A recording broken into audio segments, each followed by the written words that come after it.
नमस्कार, exam happy by Jharkhand channel में आपका स्वागत है। तो दोस्तों जुड़ चुका हूं मैं यहां पर जेटेट परीक्षा की तैयारी को लेकर के। तो यदि आप झारखंड में 6 to 8 सामाजिक विज्ञान शिक्षक की तैयारी या भाषा शिक्षक की तैयारी कर रहे हैं तो यह वीडियो आपके लिए बहुत ही महत्वपूर्ण होगा, क्योंकि देखिए आपका जो न्यू सिलेबस बना है उसमें ज्योग्राफी सेक्शन के अंतर्गत यहाँ पर आपको जो है टॉपिक दिए गए हैं, जो सिलेबस दिए गए हैं वो आपको हम यहाँ पर देखिए JCERT जैक के किताब का हूबहू प्रश्न उत्तर आपको हम करवा रहे हैं और JCERT जैक का पूरा नोट्स बना हुआ हम आपको दे रहे हैं। यदि आप 6 से 8 सामाजिक विज्ञान शिक्षक या भाषा शिक्षक की तैयारी करना चाहते हैं तो आप यहाँ से जुड़ सकते हैं और सिर्फ केवल यदि ज्योग्राफी की तैयारी करना है तो 150 रुपये आपको लग रहे हैं, और यदि आपको भाषा शिक्षक की तैयारी करना है तो उसके लिए भी यहाँ पर सामाजिक विज्ञान के अंतर्गत भूगोल का 150 रुपये, और कंप्लीट तैयारी यदि आपको करना है तो आप सिर्फ 500 रुपये में घर बैठे ही 6 to 8 सामाजिक विज्ञान शिक्षक या भाषा शिक्षक की आप तैयारी कर सकते हैं। तो आज हम लोग यहाँ पे देखेंगे आपको भूगोल के अंतर्गत जो पाठ दिया गया है, वो पाठ का नाम है देखिए कृषि। तो कृषि से जुड़े सभी महत्वपूर्ण तथ्य और सभी यहाँ पर इंपॉर्टेंट नोट्स हम लोग यहाँ पे देखेंगे। चलिए देखते हैं कृषि से संबंधित सभी महत्वपूर्ण प्रश्न का पार्ट 4 के अंतर्गत वस्तुनिष्ठ प्रश्न को लेकर के आए हुए हैं। इसके पहले आपने यहाँ पर कृषि का पार्ट 1, 2 और 3 को देखा होगा, जिसमें थ्योरी और वस्तुनिष्ठ दोनों थे, लेकिन यहाँ अभी जो हम लोग देखेंगे केवल वस्तुनिष्ठ प्रश्न होंगे, ऑब्जेक्टिव क्वेश्चन होंगे जो विभिन्न राज्यों के शिक्षक पात्रता परीक्षा में आए हुए भी हैं। यदि आप सामाजिक विज्ञान शिक्षक की तैयारी कर रहे हैं, भाषा शिक्षक की तैयारी कर रहे हैं, या 1 to 5 में आपका पर्यावरण अध्ययन है, तो तीनों के लिए महत्वपूर्ण होगा, जिससे कि यहाँ से प्रश्न आपका एक न एक एग्जाम में आ जाता है। तो आप सभी शिक्षक जो यहाँ पर जेटेट की तैयारी करना चाहते हैं वो JCERT जैक की किताब का हैंड रिटेन नोट्स यहाँ से लेकर के पढ़ सकते हैं और तैयारी कर सकते हैं। सिर्फ और सिर्फ केवल झारखंड राज्य के अनुमोदित पाठ्यक्रम पर यह प्रश्न बनाया गया है। पहला प्रश्न है, कृषि किस क्रिया में शामिल है? कृषि किस क्रिया में शामिल है? यूपी टेट 2016, CG टेट 2014 और पंजाब टेट 2013 में प्रश्न आया हुआ है। ठीक है, प्राथमिक क्रिया, द्वितीयक क्रिया, तृतीयक क्रिया या कोई नहीं। देखिए हमने इसके पहले थ्योरी क्लासेस में आपने देखा, हमने प्राथमिक क्रिया में प्रकृति प्रदत्त वैसी सभी चीज़ें आती है जो हमें उत्खनन से प्राप्त होती है या प्रकृति देती है, हम उसको नहीं बनाते हैं। ठीक है, वे सारी चीज़ें जो है आपको प्राथमिक क्रिया के अंतर्गत आती है। जैसे आप यहाँ पर कृषि देखिएगा तो कृषि ये प्रकृति प्रदत्त चीज़ है।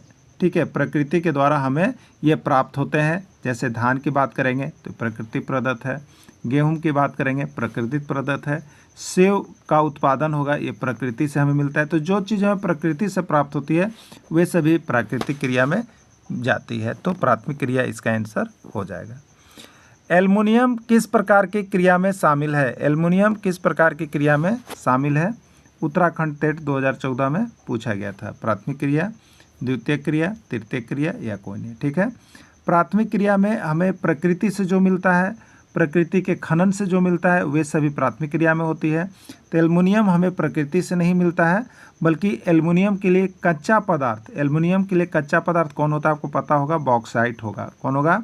बॉक्साइट। ये हमें उत्खनन के फलस्वरूप प्रकृति से ये मिलता है बॉक्साइट। तो बॉक्साइट क्या होगा? बॉक्साइट हमें प्रकृति से मिलता है, ये प्राथमिक क्रिया है।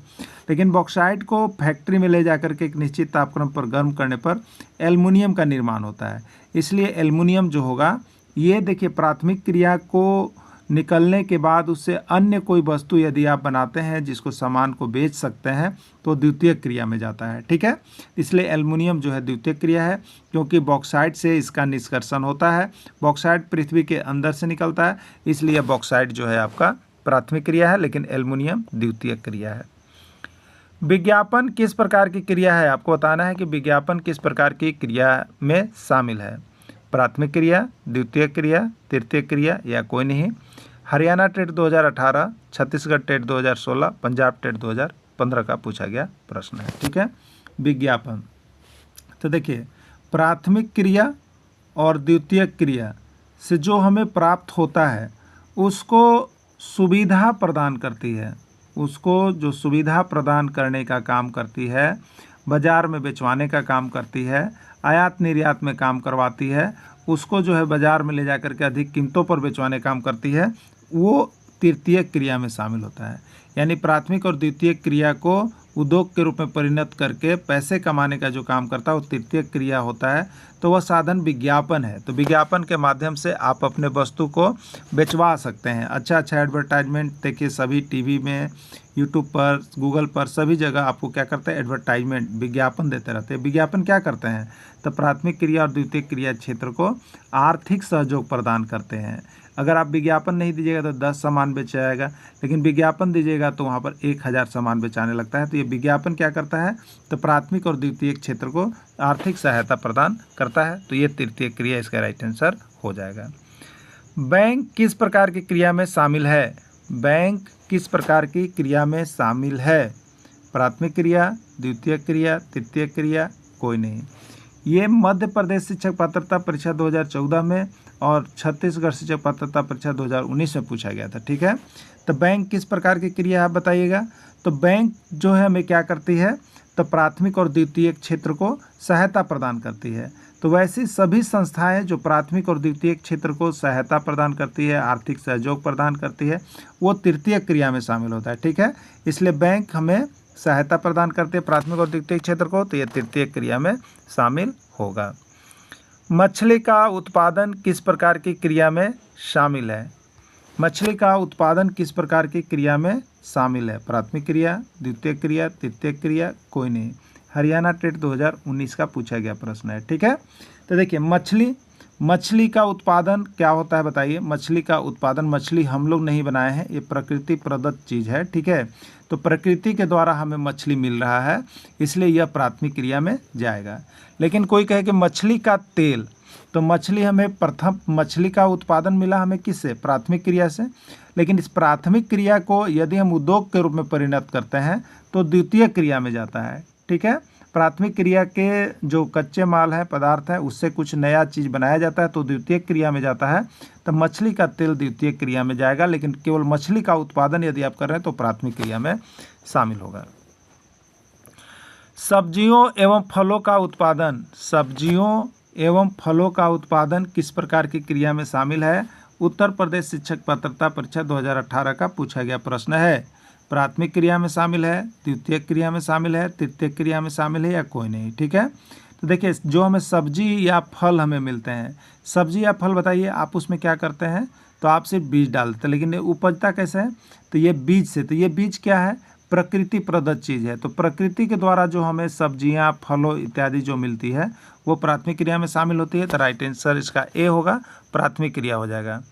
यातायात का साधन किस प्रकार की क्रिया में शामिल है, यातायात का साधन किस प्रकार की क्रिया में शामिल है, प्राथमिक क्रिया, द्वितीय क्रिया, तृतीय क्रिया, कोई नहीं। ठीक है, तो ये पंजाब टेट 2014 का पूछा गया प्रश्न है। तो देखिए प्राथमिक क्रिया और द्वितीय क्रिया को आर्थिक सहयोग प्रदान करने या बढ़ावा देने में जो भी संस्था काम करती है वो तृतीय क्रिया में जाती है। ठीक है, तो प्राथमिक या द्वितीय क्रिया के फलस्वरूप हमें जो भी उद्योग धंधे से सामान मिला उसको हमको यातायात का साधन चाहिए किसी अन्य जगह पर ले जा करके बेचने के लिए।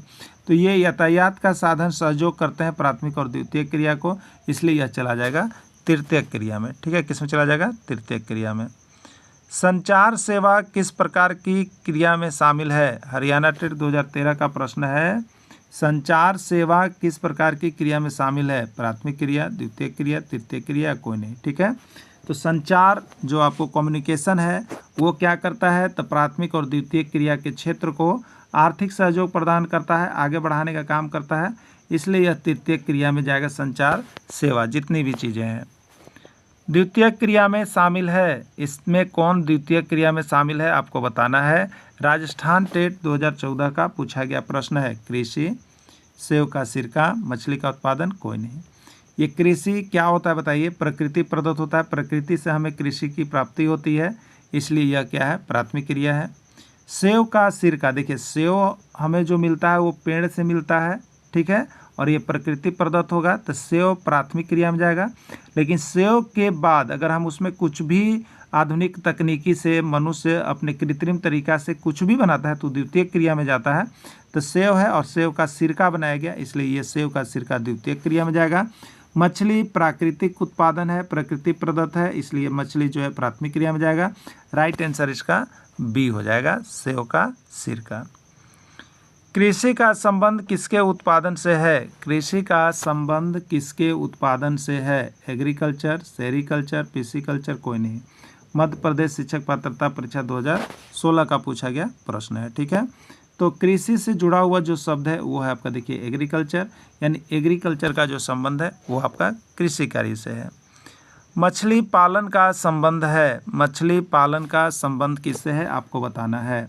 सेरीकल्चर, पिसीकल्चर, एपीकल्चर, फ्लोरिकल्चर, ये उत्तराखंड टेट 2018 में पूछा गया प्रश्न है। ठीक है, तो सेरीकल्चर का संबंध, इसके पहले जो नोट्स आपको हमने दिया है उस नोट्स में ये सारी चीज़ें का डिटेल्स दे दिया गया है, इसलिए आप लोग नोट्स यहाँ से लेकर के जरूर पढ़ा कीजिए।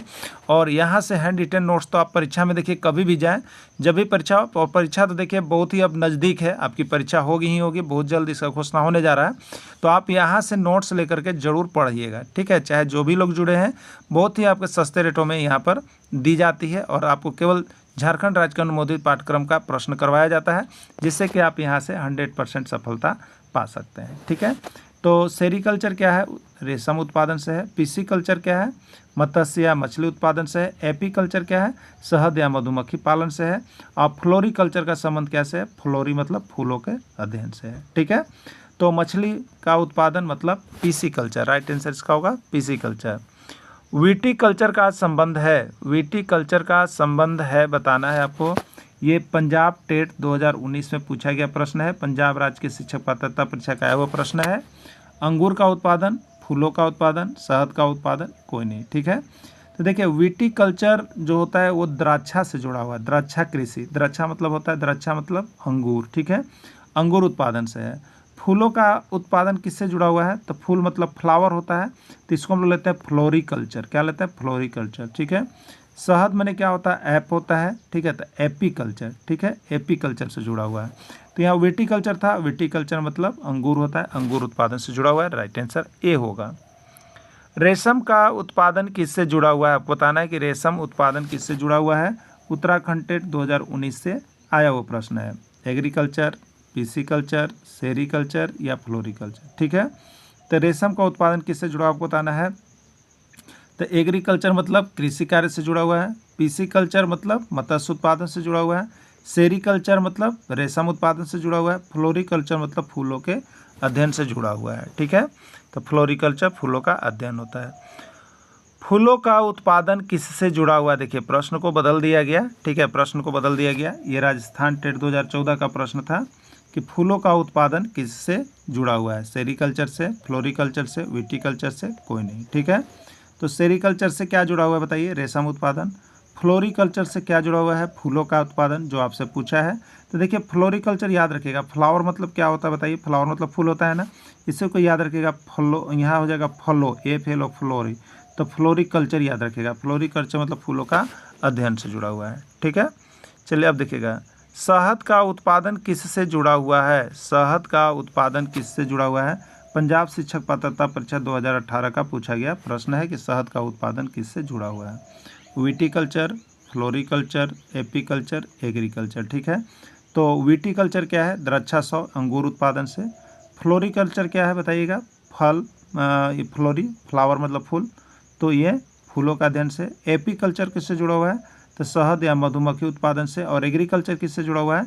कृषि कार्य से। ठीक है, तो ये कृषि कार्य से जुड़ा हुआ है, राइट आंसर इसका सी हो जाएगा।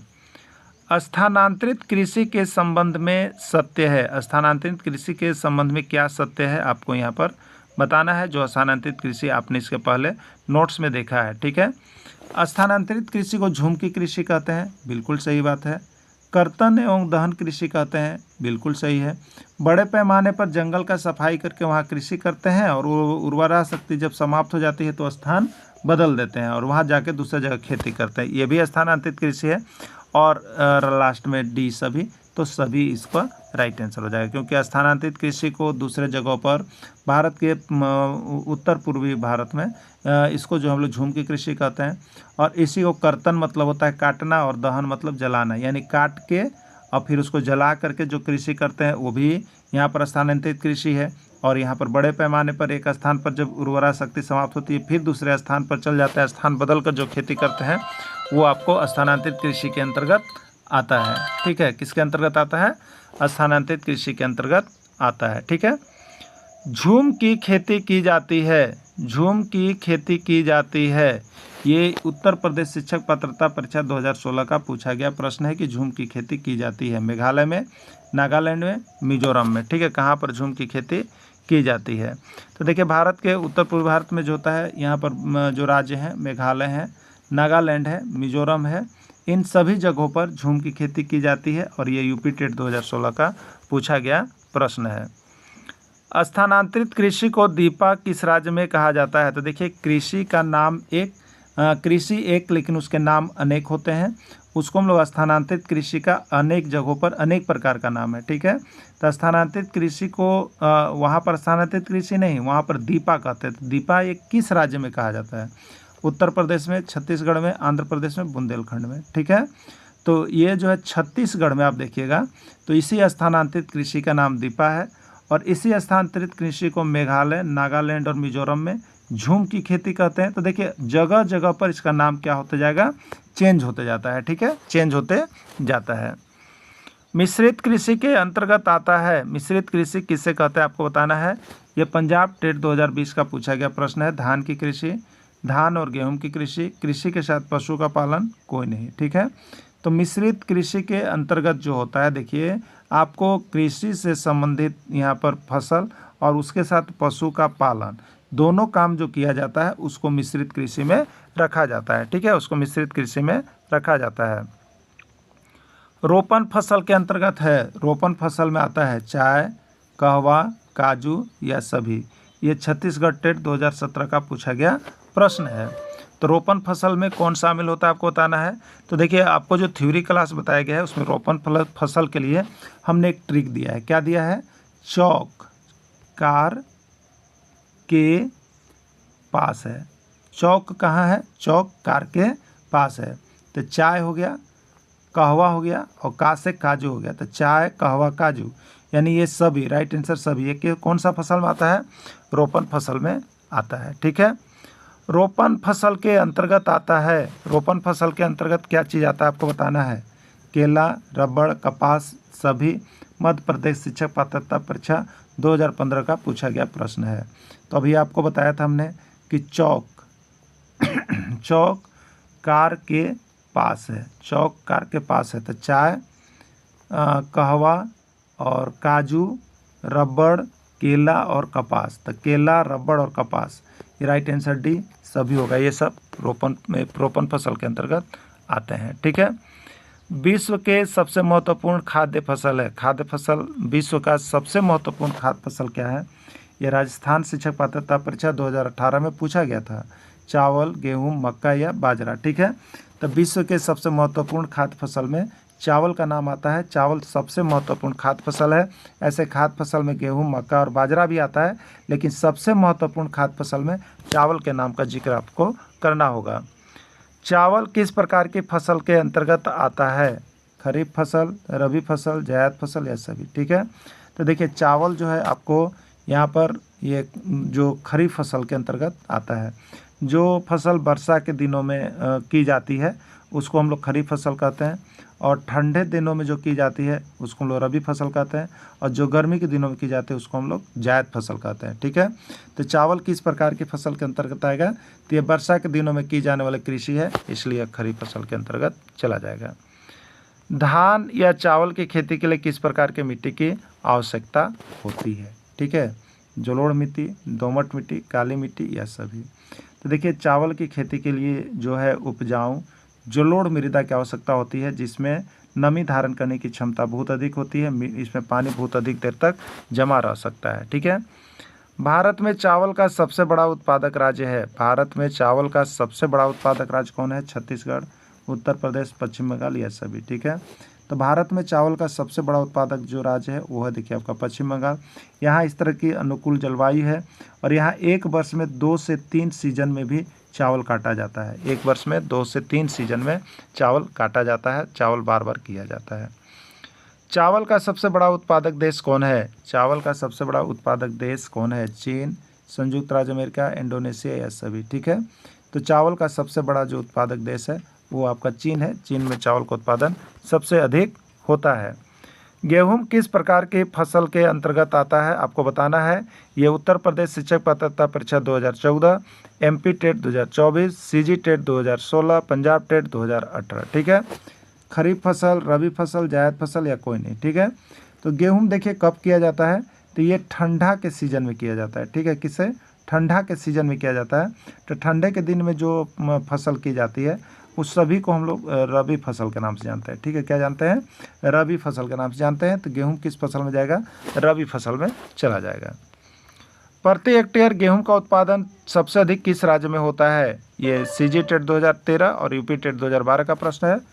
प्रति हेक्टेयर गेहूं का उत्पादन सबसे अधिक किस राज्य में होता है, पंजाब, हरियाणा, उत्तर प्रदेश या सभी। ठीक है, तब पर देखिए गेहूं का उत्पादन पंजाब में भी होता है, हरियाणा में भी होता है, उत्तर प्रदेश में भी होता है। तीनों गेहूं उत्पादक राज्य ही हैं। ठीक है, लेकिन प्रति हेक्टेयर अगर पूछे कि गेहूं का उत्पादन सबसे अधिक कहाँ होता है, तो आपको टिकिंग करना है, पंजाब राज्य में सबसे अधिक गेहूं का उत्पादन होता है। गेहूं की फसल के लिए कौन सी मिट्टी उपयुक्त मानी जाती है, गेहूं की फसल के लिए कौन सी मिट्टी उपयुक्त मानी जाती है। पंजाब टेट 2014, राजस्थान टेट 2016 और हरियाणा टेट 2019 का पूछा गया प्रश्न है। जलोढ़ मृदा, काली मृदा, दोमट मृदा या कोई नहीं। ठीक है, तो गेहूं की फसल के लिए जो उपयुक्त मिट्टी मानी जाती है वो आपको दोमट मिट्टी है। धान के लिए जो मिट्टी मानी जाती है वो जलोढ़ मिट्टी है, और कपास के लिए जो मानी जाती है वो काली मिट्टी है। देखिए पंजाब टेट 2014, राजस्थान और हरियाणा में पूछा गया प्रश्न है, याद रखिएगा दोमट मिट्टी। मक्का किस प्रकार की फसल के अंतर्गत आता है, खरीफ फसल, रबी फसल, जायद फसल या सभी। हरियाणा टेट 2016 और पंजाब टेट 2013। ठीक है, तो मक्का वर्षा के दिन में किया जाता है, और बरसात के दिनों में जो फसल होता है उसको खरीफ फसल कहते हैं, इसलिए मक्का को यहाँ ऑथेंटिक रूप से आप खरीफ फसल में मारेंगे। मोटे अनाज में शामिल होते हैं, वैसे अनाज जो मोटे अनाज में शामिल उसमें कौन कौन शामिल होते हैं। पंजाब टेट 2016 का पूछा गया प्रश्न, मक्का, ज्वार, बाजरा या सभी। देखिए मक्का है, ज्वार है, बाजरा, ये सभी जो है मोटे अनाज में शामिल होते हैं। कपास की खेती के लिए कौन सी मिट्टी उपयुक्त मानी जाती है, कपास की खेती के लिए कौन सी मिट्टी उपयुक्त मानी जाती है। Jharkhand TET 2012-16, UP TET 2014, CG TET. ठीक है, काली मिट्टी, दोमट मिट्टी, जलोढ़ मिट्टी या सभी। तो कपास की खेती के लिए सबसे उपयुक्त मिट्टी जो मानी जाती है वो है काली मिट्टी। काली मिट्टी में कपास का उत्पादन सबसे ज़्यादा होता है। काली मिट्टी को किस नाम से जाना जाता है, काली मिट्टी का एक और अन्य नाम है जिससे उसको पुकारा जाता है, किस नाम से जाना जाता है वो पूछा गया है। उत्तराखंड टेट 2018 का प्रश्न है। ककोरी मिट्टी, दोमट मिट्टी, रेगुर मिट्टी या सभी। ठीक है, तो काली मिट्टी को रेगुर मिट्टी भी कहा जाता है, काली मिट्टी को रेगुर मिट्टी भी कहा जाता है। काली मिट्टी में कौन सी फसल की जाती है, काली मिट्टी में कौन सी फसल की जाती है। पंजाब टेट 2016 का पूछा गया प्रश्न है, गेहूं, चावल, कपास या सभी। ठीक है, तो काली मिट्टी में कौन सी फसल की जाती है, काली मिट्टी में कपास की जाती है। ठीक है, जिससे कि आपका कपास का उत्पादन बहुत ज़्यादा होता है। कपास किस प्रकार की फसल की श्रेणी में आता है, कपास किस प्रकार की फसल की श्रेणी में आता है। खाद्य फसल, पेय फसल, रेशेदार फसल या सभी। ठीक है, खाद्य फसल मतलब खाने वाले फसल, इसमें शामिल नहीं किया जाता है। पेय फसल मतलब पीने वाली चीज़ें, तो कपास पीने वाला में नहीं आता है। रेशेदार फसल मतलब रेशे वाली फसल जिससे धागा उगा बनता है, तो कपास का धागा बनता है, रेशा बनता है, तो इसलिए रेशेदार फसल में चला जाएगा। छत्तीसगढ़ टेट 2014 का पूछा गया प्रश्न है। सुनहरा रेशा के नाम से जाना जाता है, सुनहरा रेशा के नाम से किसको जाना जाता है। यूपी टेट 2016, सीजी टेट 2019 और जे टेट 2016। पटसन, कहवा, चाय या सभी। ठीक है, तो सुनहरा रेशा जो है पटसन या जूट को कहा जाता है, क्योंकि इसकी कलर जो होती है वो सुनहरा दिखता है, इसलिए सुनहरा रेशा जो है पटसन या उसी का नाम जूट को कहा जाता है। जूट भारत के किस राज्य में सबसे अधिक होता है, जूट भारत के किस राज्य में सबसे अधिक होता है। बिहार टेट 2012 का पूछा गया प्रश्न है। उत्तर प्रदेश, मध्य प्रदेश, पश्चिम बंगाल या बिहार। ठीक है, तो जूट या पटसन जो आप कहिएगा वो भारत के जो होता है पश्चिम बंगाल में सबसे अधिक जूट या पटसन का उत्पादन होता है। ठीक है, देखिए यहाँ पर आपको जो है कि 1 से 5 का पर्यावरण अध्ययन आपको पूरा कंप्लीट सिलेबस जो अभी जेटेट का निकला हुआ उसके कंप्लीट कर दिया गया है, उसको आप ले सकते हैं 150 रुपये में, जिनको भी तैयारी करना हो। और अभी ज्योग्राफी सेशन का आपको देखिए 4 पार्ट जो है ये ख़त्म हो गया, ठीक है, पूरा झारखंड राज्य का अनुमोदित पाठ्यक्रम से। तो आप ज्योग्राफी का, मैथ का भी आपका 1 to 5 का 3 सेशन समाप्त हो रहा है, 2 सेशन बाकी है। तो आपको सारा चीज़ यहाँ न्यू सिलेबस के अनुसार कंप्लीट होते जा रहा है। आप जुड़ करके तैयारी में जरूर लगिए और यहाँ से जो है कि आप सारा टेक्स्ट बुक आप पढ़ सके, ठीक है। तो ये सबसे ज़्यादा होता है पश्चिम बंगाल में। जोट किस प्रकार की फसल की श्रेणी में है? जोट किस प्रकार के फसल की श्रेणी में? खाद्य फसल, पेय फसल, रेशेदार फसल या सभी? यूपी टेट 2016 का पूछा गया प्रश्न है, ठीक है।